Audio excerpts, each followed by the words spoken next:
જય શ્રી કૃષ્ણ. સત્સંગ ધાર્મિક કથાઓમાં આપનું હાર્દિક સ્વાગત છે.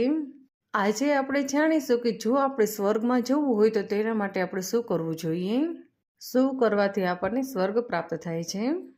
જય અને વિજય વિધાતાના સૌથી નજીકના પાર્ષદો હતા.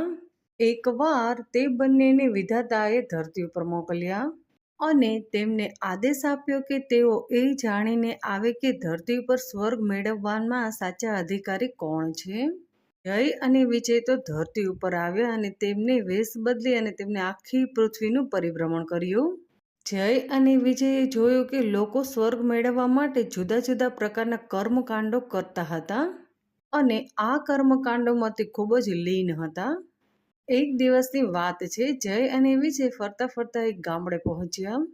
ત્યાં જઈ તેમને જોયું કે રાતના સમયમાં એક આંધળો વ્યક્તિ હતો. તે મોટી ઉંમરનો હતો, તે વડીલ હતો. આ વડીલ વ્યક્તિ પોતાની પાસે દીવો પ્રગટાવી અને બેઠો હતો. જય અને વિજય તો તેમની પાસે ગયા અને કહ્યું કે વડીલ, તમને તો દેખાતું નથી, તો પછી આ દીવો તમે કોના માટે પ્રગટાવ્યો છે.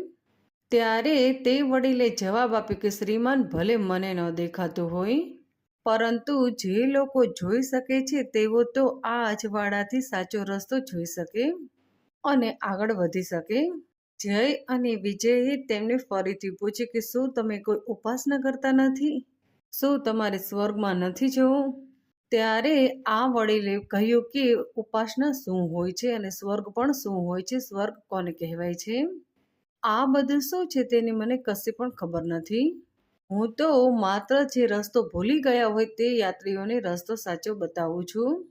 અને આ વડીલે કહ્યું, હું તો માત્ર આ જ કાર્ય કરું છું. ભૂલેલા વ્યક્તિ હોય તેને સાચો રસ્તો દેખાડું છું. એના સિવાય હું બીજી કોઈ પણ પૂજા ઉપાસના વિશે કશું જાણતો નથી. જય અને વિજય ત્યાંથી સ્વર્ગમાં ગયા અને સ્વર્ગમાં જઈ અને વિધાતા દેવીને આ સર્વ વાત કહી સંભળાવી. જય અને વિજયની આ વાત સાંભળીને વિધાતા દેવી બોલ્યા કે સ્વર્ગમાં જવાના બીજા કોઈ અધિકારી હોય કે ન હોય, પરંતુ આ દ્રષ્ટિહીન વ્યક્તિ નિશ્ચિત રૂપે સ્વર્ગનો અધિકારી છે. ઈશ્વરનું નામ લેવાને બદલે એમને સૃષ્ટિને વ્યવસ્થિત રાખવાનું કાર્ય કરવાથી વધારે બીજું કયું પુણ્ય હોય. ભગવાને બનાવેલી સૃષ્ટિને આપણે વ્યવસ્થિત રાખવી જોઈએ, તે આપણી નૈતિક ફરજ છે અને આ એક પુણ્યનું કામ છે. આવી રીતે સારા કાર્યો કરવાથી પણ આપણને સ્વર્ગ પ્રાપ્ત થઈ શકે છે. ભગવાને બનાવેલી જે પણ વસ્તુ છે તેને આપણે વ્યવસ્થિત રાખીએ તો પણ આપણને સ્વર્ગ પ્રાપ્ત થાય છે. અહીં આપણે આ વિડીયો સમાપ્ત કરીએ છીએ. જય શ્રી કૃષ્ણ.